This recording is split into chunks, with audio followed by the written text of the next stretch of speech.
और अहले ईमान हो तो शैतान से डरते क्यों हो? तुम भी महफूज कहां अपने ठिकाने पे हो, बाद अखलाक तुम ही लोग निशाने पे हो। सारे गम सारे शिकवे सारे गिले भुला के उठो, सारे गम सारे शिकवे भुला के उठो। जो भी झगड़े आपस में भुला के उठो। अब अगर एक ना हो पाए तो मिट जाओगे, तुम भी खुश पत्तों की तरह बिखर जाओगे। मैं आपसे कहने आया हूं दोस्तों आज कि हम लोग सब कुछ भूल करके जिस तरह से इंडिया अलायंस में हम लोगों ने एक साथ मिल करके 400 पारवानों को 240 पे लाया, अब की बार इनको ला दो कम से कम 70-75 सीट पर, बाकी मां विकास अघाड़ी की सरकार ला दो, इंशाल्लाह इनकलाब आ जाएगा महाराष्ट्र के अंदर। सबसे बड़ी बात यह, एक ही बात कहता हूं कि जो सरकार हुजूर सल्लल्लाहु अलैहि वसल्लम के खिलाफ गुस्ताखी करने वाली हो, हुजूर सल्लल्लाहु अलैहि वसल्लम की गुस्ताखी करने वाली हो, और वो सरकार उस गुस्ताख के साथ खड़ी रहे, तो मुझे हाथ उठा कर बताओ, क्या ऐसी सरकार को वोट देना चाहिए? ऐसी पार्टी को वोट देना चाहिए? एक एक लोगों का हाथ उठना चाहिए, एक एक लोगों का हाथ उठना चाहिए। लड़ाई हमारी उनकी है, हम हाथ उठा नहीं सकते। हमारी लड़ाई है, बीच में हट जाओ तुम लोग। तुम दलाल लोग हो, तुम अंदर से मिले हुए हो। अब ये जरूरत नहीं तुम्हारी इस वक्त जरूरत है डॉक्टर साहब की। इस वक्त है वो लोग जो वाकई इस मुल्क के लिए कुछ करना चाहते हैं। हट जाओ बीच से। डॉक्टर साहब की डायरेक्ट टक्कर है आपके पास फिर का प्रश्नों से, और आप साथ रहेंगे ना, ये उनको पटक देंगे, पक्का पटक देंगे अब की बार। और डॉक्टर साहब यहाँ से समाजवादी पार्टी की साइकिल पर बैठ के जाएंगे। जाएंगे कि नहीं जाएंगे? जोर से बोलो, तुम्हारी निशानी क्या है? और जोर से बोलो, बटन का नंबर क्या है? 5 नंबर मेरा भी है। अरे मेरी भी साइकिल बम्बई में 5 नंबर की है, यहाँ भी 5 नंबर की है। साइकिल बहुत जबरदस्त चीज है, पेट्रोल डीजल की जरूरत नहीं, बहुत ट्रैफिक है, साइकिल चलाने वाले लहराते हुए सांप की तरह निकल जाता है, ऐसे आप निकल जाओगे। जब मैं चुन के आया था ना, साइकिल से गया था समरी, आपको भी साइकिल चलना पड़ेगा।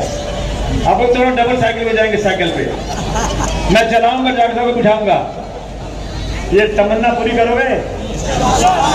बोलो भाई, यार हाथ उठा के बोलना भाई, तो यार गाना भागो भाई, तुम लोग क्यों नहीं हाथ उठाते हो यार?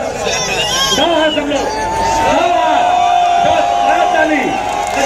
सब लोग 50 जोर से।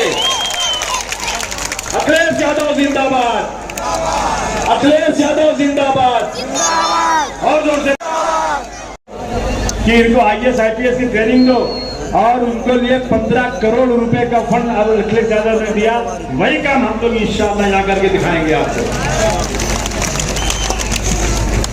यूपी में फसाद हो गया था एक बार, यहाँ भी फसाद हुआ था, मैं आया था यहीं पे, गोली मार दी गई थी। एक शख्स अपने घर में था, पुलिस वालों ने बैठ के गोली मारा उसको। जब मैंने असेंबली में उठाया ना, फडणवीस से कहा नहीं गलत बोल रहे हैं आप। मैंने कहा मैं गवाही मेरे पास है, नहीं माने मेरे पास, नहीं सुना उन्होंने मेरी बात। और उसके बाद क्या दिया उनको? कुछ मुआवजा नहीं मिला उनको, 1 पैसे मुआवजा नहीं। लेकिन उत्तर प्रदेश में जब फसाद हो गया था, तो मरने वालों को के परिवार को अखिलेश यादव ने 15-15 लाख रुपया दिया था। कितना? 15-15 लाख रुपया। और जिन पुलिस वालों ने वहां पर बराबर से काम नहीं किया, उन सबको सस्पेंड कर दिया था अखिलेश यादव ने। वहां के MP को, वहां के MLA को, जो लोग फिरका परस्ती में थे, सबके हाथों में हथकड़ी लगाकर अखिलेश जी ने जेल में भेज दिया था। शर्म आना चाहिए इन लोगों को, जब मुसलमानों को मारते हैं तो उनकी और तरक्की कर देते हैं ये लोग। और आप सुनिए, उन लोगों को घर बनाने के लिए झोपड़े थे उनके गरीबों के, अखिलेश यादव ने 1800 करोड़ रुपया अपने खजाने से उन गरीबों को घर बनाने के लिए दिया था। और आज तक आजाद हिंदुस्तान में किसी ने यह काम नहीं किया। ये मेरा चैलेंज है कि वो जाकर के बता दे काम किया इस तरह से। समाजवादी पार्टी इस देश में हर शख्स के लिए, चाहे हिंदू हो या मुसलमान, सिख हो या ईसाई, सबको एक तरह से देखती है। मुलायम सिंह यादव हिंदू थे, अखिलेश यादव हिंदू है, लेकिन आज अबू वासिम मुलायम सिंह यादव के साथ इसलिए खड़े हैं कि मुलायम सिंह यादव या अखिलेश यादव कभी भी जिंदगी में कभी भी फिरका परस्ती नहीं करते, इसलिए मैं उनके साथ खड़ा हुआ। इसलिए मैं आपसे कहना चाहता हूं, एक बात समाजवादी पार्टी को ताकत दे दो। और मुझे उम्मीद है अब की बार जो सर्वे आ रहा है ना, उस सर्वे से जाहिर हो रहा है कि अब की बार महाविकास अघाड़ी और महाअघाड़ी, यानी एक तरफ बीजेपी का जो अलायंस है, दूसरी तरफ कांग्रेस समाजवादी का जो अलायंस है, उसमें सिर्फ 5, 10, 15 सीटों का फर्क रहने वाला है। 5, 10, 15 सीटें। और मैंने 8 सीटें खड़ी की है। आप हाथ मिला के दुआ कर देना, मेरी सीटें चुनकर आ गई और मेरी सीटों के बगैर सरकार नहीं बने ना, तो मैं मामला ऐसा कर दूंगा कि आप सोच नहीं सकते कि क्या हो गया इस देश के अंदर। ये मैं आपसे कहना चाहता हूं दोस्तों, ये कहने आपसे आए थे दोस्तों। हमें उम्मीद ही नहीं, हमें पूरा भरोसा है इंशाअल्लाह ताला अब की बार औरंगाबाद में समाजवादी की साइकिल चलेगी। चलेगी कि नहीं चलेगी? चलना ही चाहिए। जितने सामने आ रहे हैं ना, वो बोगस है, किसी काम के नहीं है, किसी काम के नहीं है। बैठिए जरा, बैठिए अभी, बैठिए, बात सुनिए अभी। इसे मेरा कहना है दोस्तों कि अब सिर्फ की बात कि ये सरकार 1500 रुपए दे रही लाडली बहना के नाम पर इलेक्शन के फौरन। कब दे रही है? जब इलेक्शन का अनाउंसमेंट हो गया, बेवकूफ बनाने के लिए। 2.5 साल से सत्ता में है, आपने नहीं दिया। जब आपको लगा कि अब मेरा वोट जा रहा है, तो अपने वोट को बचाने के लिए आपने 1500 रुपया महीना औरतों को देने की बात किया। महाविकास अघाड़ी कहती है कि 23 तारीख को रिजल्ट आने के बाद सरकार हमारी बनेगी, हम 3000 रुपया महीने औरतों को देंगे। 3000 रुपया औरतों को बस में सफर करने के लिए 1 रुपए का टिकट नहीं लेना पड़ेगा। पूरे महाराष्ट्र में औरतें कहीं भी जाए बस में फ्री आपको पास मिलेगा, 1 पैसा नहीं लगेगा। रिक्शा वाले क्या करेंगे? जो बेरोजगार है, हम बचपन से सुनते थे डॉक्टर साहब, बेकारी का दाम दो या बेकारों को काम दो, बेकारी का दाम दो या बेकारों को काम दो। मगर इसका मतलब क्या होता है? का जो बेकार है ना, उनको भत्ता दो। सरकार ने, पार्टी ने अनाउंस किया है, महाविकास अघाड़ी ने, अब की बात चुनकर आ गए ना, हर बेकार नौजवान को, जो रोजी रोटी से नहीं लगा, ऐसे नौजवान को महाविकास अघाड़ी की सरकार बनी तो 4000 रुपए उसको हर महीने दिए जाएंगे। 4000 रुपए। लोग बेचारे अस्पतालों में भागते रहते हैं, कैंसर की बीमारी हो गई, आजकल जो है गुर्दे की बीमारी हो गई, टीबी हो गई, हार्ट की बीमारी हो गई, बिल कितनी आई? 5 लाख रुपया, 10 लाख रुपया सरकार ने अब की तय किया है। महाविकास अघाड़ी ने अब की बार अनाउंस किया है, अगर उनकी सरकार आ गई ना, 25 लाख रुपए का इंश्योरेंस हर गरीब का बनाया जाएगा। 25 लाख तक रुपए की, 25 लाख रुपए तक की इलाज फ्री, दवाई फ्री। और याद रखना, सरकार ने जो ऐलान किया है ना, अगर वो काम नहीं करेगी ना, मैं और डॉक्टर साहब हाउस चलने नहीं देंगे जब तक पूरा काम नहीं करोगे। और आपने देखा है, मैंने हाउस में वो काम नहीं होने दिया जो सरकार ऐलान करती है और नहीं काम करती है। वो इसका हमारा पूरा, आपको यकीन पूरा है। इसलिए दोस्तों, अब की बार डॉक्टर साहब के साथ नाइंसाफी हुई है। एक बार इलेक्शन लड़े, कितने वोट से आए थे आप? एक ही बता। और पहले वो हम लोग कबड्डी खेलते हैं ना, कबड्डी कबड्डी कबड्डी कबड्डी कबड्डी खेलते जाते हैं ना, तो जो लाइन रहती है, पकड़ने वाले रहते हैं, थोड़ी सी लाइन छूट जाती है और लाइन पकड़ते पकड़ते पकड़ते एक सूट बाकी रह जाता है और सांस टूट जाती है। तो बड़ा अफसोस होता है। वही हालत है कि इन्होंने, डॉक्टर साहब ने कई लाख वोट दिए होंगे। कितने वोट दिए थे? डॉक्टर साहब ने 80,000 वोट लिए और 3000 वोट लिए होते ना, और तो मेरे साथ असेंबली में पहुंच गए होते। सिर्फ 3000। दोनों बार हारे, 3-3 4 वोट से। और अब की बार इंशाअल्लाह डॉक्टर साहब, आपके झोली में कई हजार वोट ज्यादा आएंगे, कम आने का सवाल ही नहीं पैदा। बोलो, सच्चाई है कि नहीं? वादा करो आप लोग, अब की बार कितना वोट देंगे? 2,000 तरीके से। आपको पता है डॉक्टर साहब, समाजवादी पार्टी की सरकार यूपी में आई। उत्तर प्रदेश में समाजवादी क्या चाहती है, सुनो आप। यूपी में माइनॉरिटी के बच्चों को IAS IPS बनने के लिए एक नई इमारत बनाई गई। कोई बयान नहीं। एक शख्स हुजूर सल्लल्लाहु अलैहि वसल्लम के खिलाफ बयान देता है। मैं बोला, अगर ये किसी मुस्लिम मुल्क में होता ना, तो फांसी देकर के इसकी लाश ठंडी हो गई होती। हुजूर सल्लल्लाहु अलैहि वसल्लम के खिलाफ कहते हैं दुनिया में जितने लोग हैं एहतराम के काबिल, दुनिया में जितने लोग हैं एहतराम के काबिल, मैं सबको मानता हूं मगर मुस्तफा के बाद। हुजूर सल्लल्लाहु अलैहि वसल्लम के खिलाफ बयानबाजी, उसको सजा होना चाहिए, उसको समाज से बाहर निकालना चाहिए। लेकिन हमारे मुख्यमंत्री और हमारे डिप्टी चीफ मिनिस्टर अपने बगल में बिठाकर कहते हैं कि तुम फिक्र मत करो, तुम्हारा कोई बाल बांका नहीं कर सकता, हम तुम्हारे साथ हैं। ये हालात हो गए देश में आज। इसलिए हम आपसे कहने आए हैं दोस्तों कि आज जो है, आज अपने को हमको आज जो है इकट्ठा होना चाहिए। मैं हमेशा कहता हूं, मुश्किल को जान पड़े तो घबराने से क्या होगा, मुश्किल को जान पड़े तो घबराने से क्या होगा। जीने की कोई राह निकालो, जीने की कोई राह निकालो, मर जाने से क्या होगा। मैं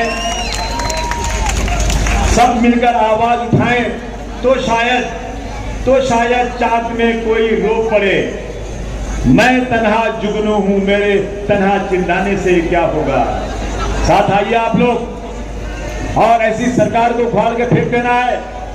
महंगाई बढ़ती जा रही है, लहसुन 40 मशीन जो है 400 रुपए किलो, टमाटर महंगा, तनख्वाह कम होती जा रही है। ये बहनें बैठी हैं, मेरी रोज बीवी मुझसे कहती है कि मैं बाजार जाती हूँ तो इतना महंगा सामान है, चलो हम तो खरीद सकते हैं, लेकिन जिसको 10,000 15,000 की तनख्वाह मिलती है वो कैसे रोजी रोटी चलाता होगा, कैसे अपना घर चलाता होगा। रोजाना बढ़ता जा रहा है। बिजली की बिल महाराष्ट्र में सबसे ज्यादा है, और टैक्स में 100 रुपए में 38 रुपया, 38% महाराष्ट्र टैक्स देता है। 100 में 38 रुपया महाराष्ट्र का हिस्सा है, लेकिन दिल्ली की सरकार 100 में 38 देने के बाद हमें 100 में 7 रुपया देती है। और सबसे ज्यादा बिजली की बिल महाराष्ट्र में आती है। बोले बिजली बिल ज्यादा है कि नहीं आप लोगों के यहाँ? 1500 रुपया लाडली बहना का नाम देकर 2500 रुपया बिजली के नाम पे ले ले रहे हैं। ये क्या है, मजाक बना रखा है। मेरी मांग है, मेरी मांग है डॉक्टर कादरी साहब, इंशाअल्लाह हम चुनकर आएंगे, सरकार आएगी तो हम लोग जितनी बिजली की बिल दिल्ली में है, जितनी बिल या गुजरात में है, उतनी ही बिल महाराष्ट्र में होगी, उससे ज्यादा बिल नहीं देने दिया जाएगा। इस बात का हमें करना पड़ेगा। हमें खुशी है, आज माँ बाप के बाद अगर सबसे बड़ा दर्जा किसी का है तो टीचर का, उस्ताद का है। लोग टीचर की कितनी अहमियत रखते हैं। हम लोग जब छोटे थे, अगर बाजार में गए घूमते हुए हमारे टीचर ने देख लिया तो दूसरे दिन हमारी खैर नहीं, स्कूल में खड़े करके मार खाते थे, बाजार में क्यों जा रहे हो। बाप से ज्यादा डरते थे टीचर से। एक स्कूल में एक टीचर ने एक छोटे से बच्चे को बुलाकर खड़ा किया और कहा दूसरे बच्चों से इसको आपको मारो। 8 साल का बच्चा, 10 साल का बच्चा, दूसरे बच्चे जो गैर मुस्लिम है उससे मरवा रहे हैं, वो रो रहा है, और जोर से मारो, और जोर से मारो, क्यों? ये मुसलमान है। यही सिस्टम होगा। एक शख्स बंदूक लेता है, हमारी सिक्योरिटी में पुलिस वाले हैं, रेलवे के पुलिस वाले रेल के डिब्बे में मुसाफिरों की सिक्योरिटी के लिए खड़े रहते हैं, और उसने 3 मुसलमानों को निकाला और गोली मार दिया। गोली मारने के बाद उसकी बदन पर, उसकी मैयत पर लात रख के कहता है कि इस देश में रहना है तो योगी और मोदी कहना पड़ेगा। इसको बर्दाश्त करें हम क्या? बोलिए, ये बर्दाश्त करने की बात है? हद हो चुकी है। उसको तो उसी वक्त सरकार को जो है फांसी की सजा सुना देना चाहिए था, लेकिन कोई सुनने को तैयार नहीं, आज कोई बात करने को तैयार नहीं। दोस्तों, एक तरफ फिरकापरस्ती बढ़ती जा रही है, रोजाना सुबह से शाम तक सिर्फ एक ही बात है कि मुसलमान मुसलमान मुसलमान, हिंदू को उड़ाया जा रहा है। अभी आसाम का जो चीफ मिनिस्टर है वो तो जाके कह रहा है झारखंड में अभी बहुत से बाबर बाकी है देश में, इनको लात मार के यहाँ से निकालना पड़ेगा। ये हालात देश के आज हैं, और हम लोग अलग अलग खानों में बटे हुए हैं। हम लोग इसका ख्याल नहीं कर रहे हैं। मेरे पे इल्जाम लगा रहे हैं कि आपने यहाँ टिकट दिया, ये किसकी सीट थी? किसी के बाप की सीट थी क्या? ये कौन चुनकर आया था यहाँ पर? यहाँ कौन चुनकर आया था? यहाँ सिटिंग कौन है? यहाँ बीजेपी सिटिंग है, बीजेपी चुन के आई थी। मैं बीजेपी से मुकाबला करना चाहता हूँ, 1000 रास्ते से मैं बीजेपी से लड़कर ये सीट लाऊंगा, मेरा नाम लिया तो अच्छी बात नहीं होगी। ये कह रहे कि हमारी सीट पर आकर अबू आसिम ने आदमी खड़ा कर दिया, जैसा किसी के बाप की सीट होती है। जब मैं लड़ रहा था मेरे सामने उम्मीदवार खड़ा किया, मेरा बेटा लड़ रहा था वह उम्मीदवार खड़ा किया, हालांकि जीते कहीं नहीं, हर जगह हार गए, लेकिन सामने खड़ा करके वोट काटने की कोशिश हमेशा करते हैं और इल्जाम हमारे ऊपर लगाने की बात करते हैं दोस्तों। इसलिए मैं आज कहना चाहता हूं दोस्तों, आज वक्त बहुत खराब है, हम सबको मिल करके मुकाबला करना चाहिए। हमने जब ये लोग कह रहे थे ना, अब की बात 400 पार, अब की बात 400 पार, क्या है भाई ये कहता है अयोध्या से वहां का जो लड़ने वाला था MP, एक बार हमको 400 पार कर दो, हम देश के संविधान को बदल देंगे। सब इकट्ठा हो गए आप लोग, जितने थे मुस्लिम हिंदू, डॉक्टर भीमराव अंबेडकर के अनुयायी, जो डॉक्टर अंबेडकर को मानते हैं, जो मौलाना अबुल कलाम को आज मानते हैं, जो लोग इस देश में गांधी जी की कातिल की मूर्ति बनाकर पूजा करना चाहते हैं, उनके खिलाफ जो लोग हैं वो सब इकट्ठा हो गए। अब की बात 400 पार वाले 240 पर आ गए, ताली बजाओ, 240 पे आ गए, पूरा घमंड टूट गया, हवाम से नीचे गिर गए, लेकिन दो लोगों ने उनको बैसाखी दे दिया, दोनों पैर लड़े, दो बैसाखी, एक नीतीश कुमार की, दूसरी चंद्रबाबू नायडू की। इसके पहले 10 साल तक इनका एक भी पार्लियामेंट में बिल वापस नहीं हुआ। आप इकट्ठा हुए ना तो पार्लियामेंट से इनका वक्फ बोर्ड का बिल वापस हो गया, इनका मुंह टेढ़ा हो गया, बिल पास नहीं हुआ। ये इकट्ठा होने की वजह से हुआ है। इसलिए हम कहना चाहते हैं दोस्तों, अब की बात फिर इलेक्शन आ गया असेंबली का। असेंबली के इलेक्शन में जो लोग रोजाना फिरका परस्ती करते हैं, जिनके राज में विशालगढ़ के अंदर, यही कोल्हापुर में विशालगढ़ है, एक लेडीज 15 दिन से कहती है कि हम जाएंगे विशालगढ़ में चढ़कर ऊपर वहां की मस्जिद को उसको शहीद करेंगे। जिस तरह से हम अयोध्या में गए थे, बाबर की छाती पर चढ़कर हमने वहां गेरुआ झंडा लगाया, वैसे ही हम करेंगे। 10 दिन तक चिल्लाती रही, पुलिस ने कोई एक्शन नहीं लिया। और उसके बाद वो वहां गए, जाने के बाद दरगाह के ऊपर चढ़े, दरगाह पे तोड़ताड़ किया, पहाड़ पे दरगाह है, नीचे उतरे, वहां से 3 किलोमीटर पे गजापुर एक जगह है, गजापुर 50 मुसलमानों के घरों को तोड़ के बर्बाद कर दिया। औरतें अपने बच्चे को जंगल में लेकर चली गई अपनी हिफाजत के लिए। मस्जिद में घुसकर मीनारे को तोड़ा, मस्जिद में घुसकर जितने कुरान शरीफ थी उसको जला दिया। वो सरकार चाहिए आपको? बोलो, आपको सरकार चाहिए? और हम बर्दाश्त करते रहे। मुख्यमंत्री उसी दिन गए जिस दिन रात को अरे भाषा भी आज औरंगाबाद में समाजवादी पार्टी के उम्मीदवार मोहतरम अब्दुल गफ्फार कादरी साहब के इस जन सैलाब में आए हुए जनाब विजय खंडारे साहब, RJD प्रेसिडेंट मोहतरम गनीम कुरैशी साहब, हबीब कुरैशी साहब, नासिर मेहदी चाउस साहब, कादिर चाउस साहब, मूसा मेहदी चाउस साहब, जमीर खान साहब, मूसा फिरोज खान साहब, फराज साहब, डॉक्टर मीर कादरी साहब, मुस्तफ़ा खान साहब, ओवैस आलम साहब, सुनील प्रवाटिके साहब, सलमान चाउस साहब,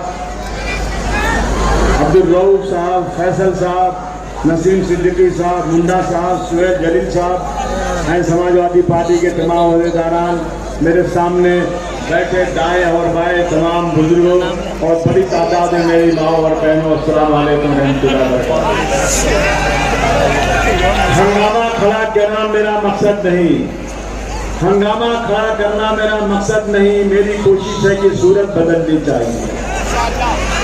मेरे सीने में ना सही तो तेरे सीने में सही हो कहीं भी आग, लेकिन आग जलनी चाहिए। नौजवान साथियों,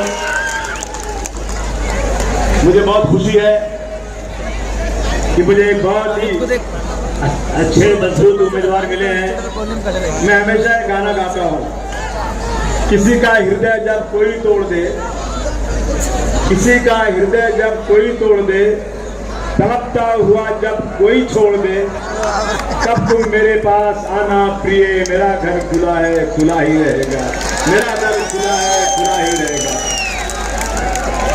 वाकई मैं तो नाम सुनता था डॉक्टर साहब का बहुत दिनों से कि बहुत मजबूत उम्मीदवार है और अल्हम्दुलिल्लाह अल्लाह ने उनको मेरे पास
कितने नंबर पे है? 55 के 5। तो 20 तारीख को आप साइकिल की निशानी पर 5 नंबर के बटन पर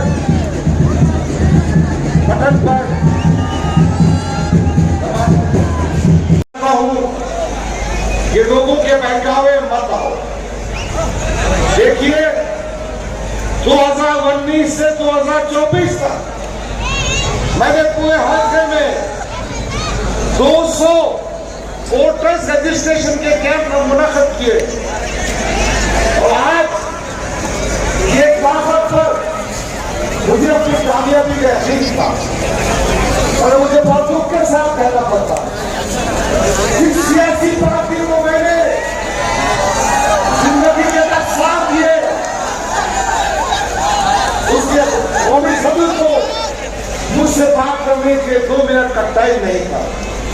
आसिम भाई ये तमाम वाक़ियात होने के बाद मैंने ऐसी ही मीटिंग की थी अपने कंपाउंड पर 2 घंटे का खाना भी बस नहीं हुआ। ये सब साथियों ने कहा डॉक्टर साहब चुनाव लड़ना है। ये सब साथियों ने कहा हम तुम्हारा साथ देंगे। ये सब साथियों ने कहा आप कोई भी पार्टी का टिकट लाओ। मगर क्या हुआ हमारी पार्टी जो पुरानी थी उन्होंने कांग्रेस के दरवाजे बंद कर दिए। मैंने आसिम भाई को फोन किया। आसिम भाई ने कहा डॉक्टर साहब आप आ जाइए और आसिम भाई ने जो मुझ पर एहसान किया उसके लिए मैं भी शुक्रगुजार हूँ। ये पूरी जनता भी आपकी शुक्रगुजार। मैं एक बात और कहना चाहता हूँ वो सुनील बोराडे हो कि अवसर मरताई हो कि भारत गायकवाड़ हो या वक्रे हो ये मेरे गैर मुस्लिम दोस्त है। वो सुगम डोंगरे हो या घाटे हो ये सब भाग कर मेरे पास आए जिन्होंने मेरी मदद करने का वादा किया। मैं शुक्रगुजार हूँ गरीब कुरैशी हबीब कुरैशी उनके तमाम साथियों का जिन्होंने बहुत ताकत के साथ मेरा साथ देने दे रहे हैं।